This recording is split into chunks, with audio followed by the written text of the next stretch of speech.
everyone, my name is Steve and this is video number 102 of my ongoing quest to find the world's best performing anchors. Today we're going to look at this 21-pound Viking 10. It did come out at 21 pounds on my scale, and in this what I call the setting position, the tip weight was 6.8 pounds for a tip to total weight ratio of 32%.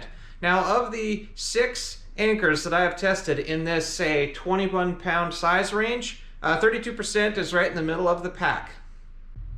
Another parameter I like to cover in my reviews is engineering and strength, and I'll say that the shank width on the Viking anchor is greater than the other 5 anchors in the 20-pound range. I'll say that the roll bar tubing has a wall thickness that is much greater than the 17-pound Mantis. That's the anchor that bent back during a high power pull in soft mud, and I can report that in that same test this anchor actually had a higher pull rating and it did not deflect backwards. The Mantis actually did not bend the roll bar itself. What it did is it bent the tabs that attach the roll bar to the fluke, and the Viking tabs are wider. So I believe they have eclipsed the strength of the Mantis roll bar somewhat, in spite of the fact that the Viking roll bar is noticeably much taller.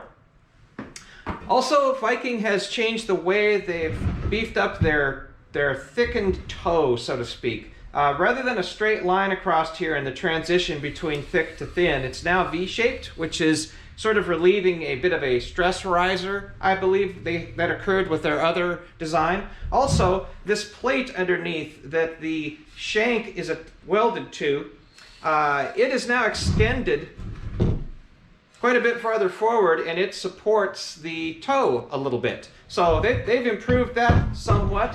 All told, I give this a pretty high rating for strength. Again, I didn't deflect anything in all of my tests, so let's say it's the upper middle of the pack in terms of engineering and strength. I also like to talk about a general galvanizing and corrosion resistance topic. And I normally don't dig too deeply into the actual condition or thickness or adhesion ability of the galvanizing itself. I usually talk about things like, are there hollow structures where rust and mud can fester unknowingly? And I also talk about an anchor's ability to be regalvanized. And this anchor can certainly be disassembled and regalvanized easily. It does have a hollow roll bar, so that could be problematic a decade down the line. This could start rusting through and you won't really know it until it happens.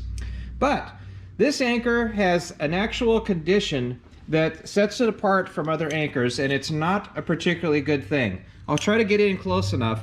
The leading edge of this fluke has got many areas. Maybe half of the galvanizing has already been knocked away. It probably happened during my cobblestone test where it's jostling around amongst those stones. And this is not unique. Many other anchors have had a few spots where galvanizing has chipped away. But this is in a different category. Hopefully you can see this. There's a little flake here that I haven't touched yet, but I'm just going to put this blade under it. There, it just flaked away. That was a chipped spot. There's another spot here. I don't see where this has been chipped, but I think I can see an edge, and I'm going to try to get under it. Yeah, look at that. It didn't take any effort at all. There's the piece. Here's another piece. I just knocked that away. I even knocked a piece away with my fingernail earlier, and it happens all over on all 3 pieces. Here's a piece of the roll bar. See, look at that. I just flaked that piece up. Again, this is by far the least adhesion galvanizing of any anchor I have ever tested. Last topic we'll discuss before we get to the footage is just the general size and value. Price-wise, the Viking and the Rockna are very similar. The Spade is quite a bit more expensive. They're all within 1 pound of each other, but you might not be able to tell exactly from these pictures, but the Viking is just bigger. In almost every way, it is just a bigger anchor. So really, you are getting a lot of anchor for your money with the Viking. Okay, one more topic before we get to the footage. Chain attachment. Probably a 3/8 is the most likely shackle to be used, and it does fit perfectly. no binding. One might use a 5/16 shackle. That also works just great. And less common or less likely would be a big 7/16 shackle, but they accommodate it no problem. Maybe a little bit of binding, but I think functionally that would work just fine. All right, that is more than enough shop talk. Let's get to that underwater footage.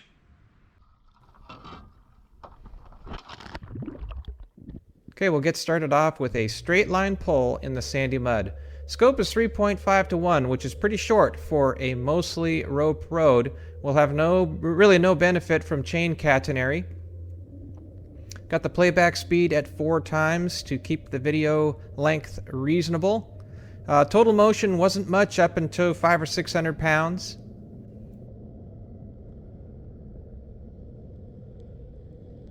And then at 750 pounds, we get a release and a quick reset.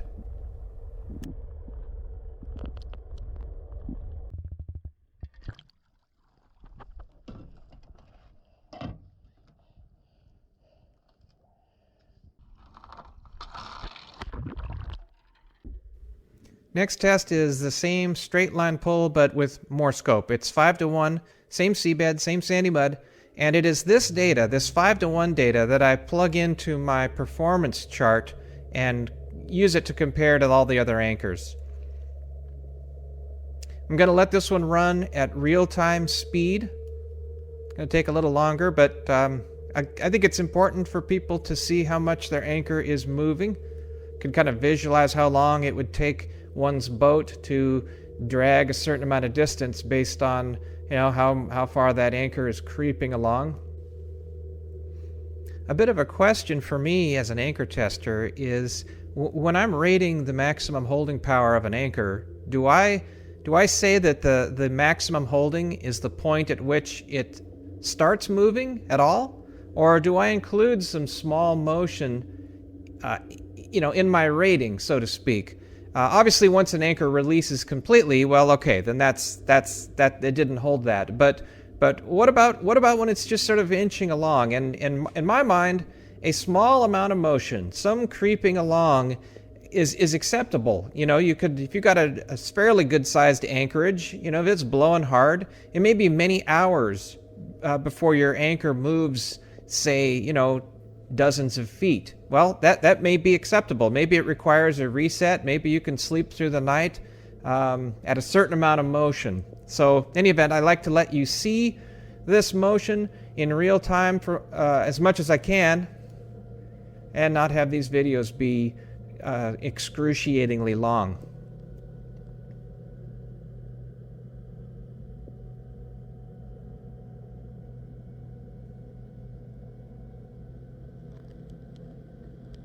As we can see now, motion is increasing.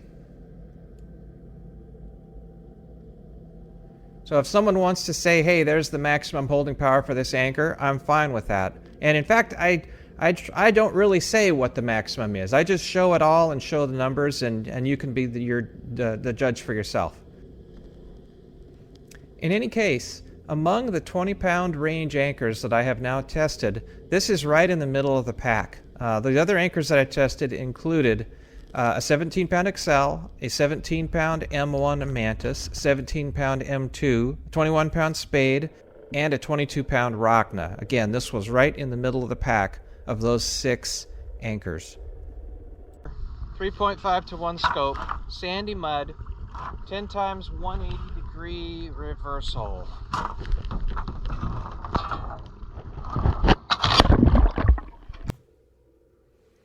Okay, this is my 10 times 180-degree reset test. What I do is I set the anchor with a burst of power, about 500 pounds of thrust, and then I drive the boat up and overhead to simulate a very violent wind or current reversal. Note that anchor did release and did a backflip.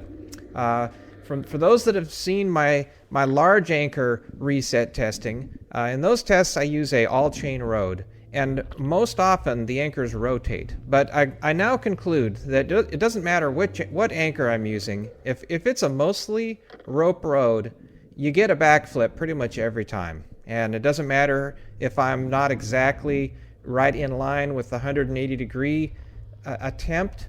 The anchors just release every time, and it's not a fault of the anchors. It's a result of using a mostly rope rode. So for those that do use mostly rope rods, if you happen to be anchoring in maybe a channel with tidal current, you can probably expect a full release, whereas mostly or all chain users might be different. You might get more pivots and anchors that remain in the seabed.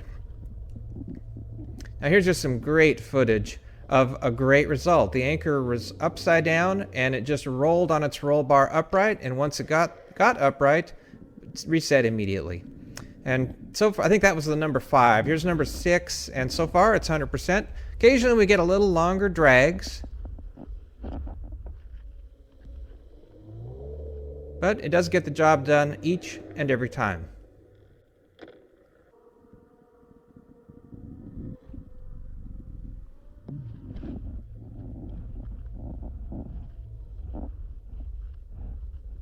This was one of the longer drags, and I really shouldn't fault an anchor under these conditions. The chain is well up off from the bottom. It's really short scope. So it's really a radical torture test, but it eventually hooks up and stops the boat.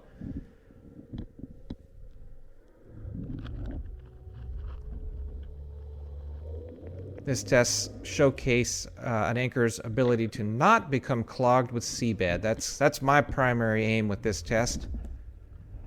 Now notice on this one, the camera tether was caught there on the toe of the anchor, and then as the anchor rotated, it caught underneath the fluke. So this longer drag, we can just ignore this one. It's got a camera tether directly under the fluke, but it does hook up anyway in spite of that flaw.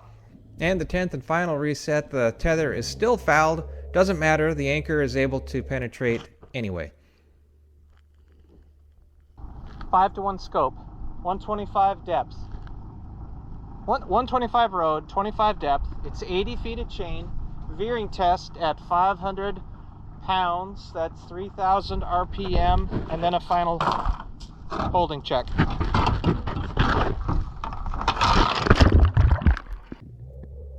Okay, for the veering test, I'm going to show it to you at 8 times camera speed, so it'll happen real fast. As stated, I use 80 feet of chain. It's arbitrary. That's just what I've chosen to use for these veering tests. You can see the chain off to the left side there moving upward. That's as a result of the boat moving to starboard at about 2 knots while it is pulling at about 500 pounds of thrust. And we saw the anchor really is not moving.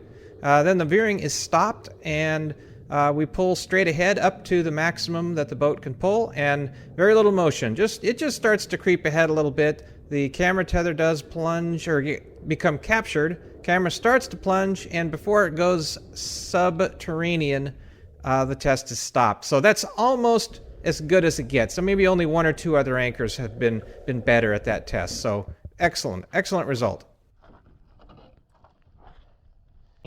This is going to be a veering test at 500 pounds. There's 33 feet.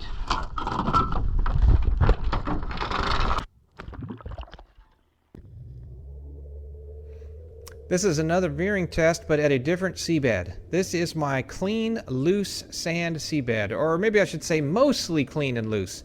The first foot or so seems to be just sand, and then down below there might be some binding material. In any event, the anchor holds the initial 500 pounds just fine, and it rotates nearly perfectly through 180 degrees. We see that nice arc shape that the chain has made as it pivots around. And then it holds the full 1,150 pounds of thrust that this test boat can muster. So nearly perfect performance. Again, only 1 or 2 anchors are better. Anchor dives out of sight, and just a touch of motion there at the maximum thrust. Again, we're watching at 8 times speed, so if it was normal playback speed, you'd hardly see any motion at all.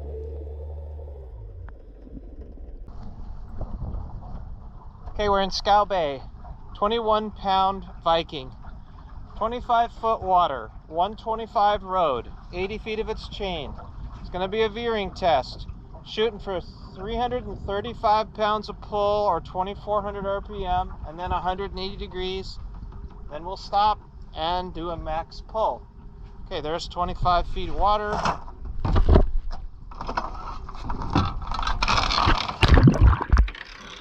So Scow Bay is my soft mud seabed, and as you can see, we do not see much here today, at least in the initial part of this test. So I've cut out some of the initial setting.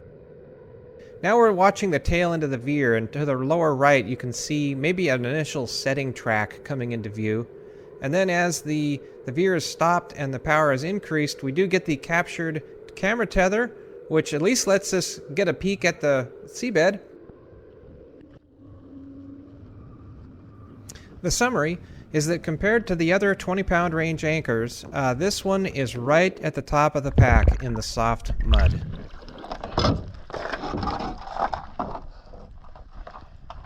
Okay, it held the veer fine from what I could tell. The max power setting was 3,800 RPM. I held it for quite a while, full 10 seconds. And right as I was about to bump it to 4,000, we hit 2 knots, so I killed it. 21-pound Viking. 21-pound Viking. Cobblestone. 100 feet of road, 80 of its chain. It's going to be 5 feet of water and a straight line pull. Okay, the boat's in 4.5. That'll make it 5 on this side.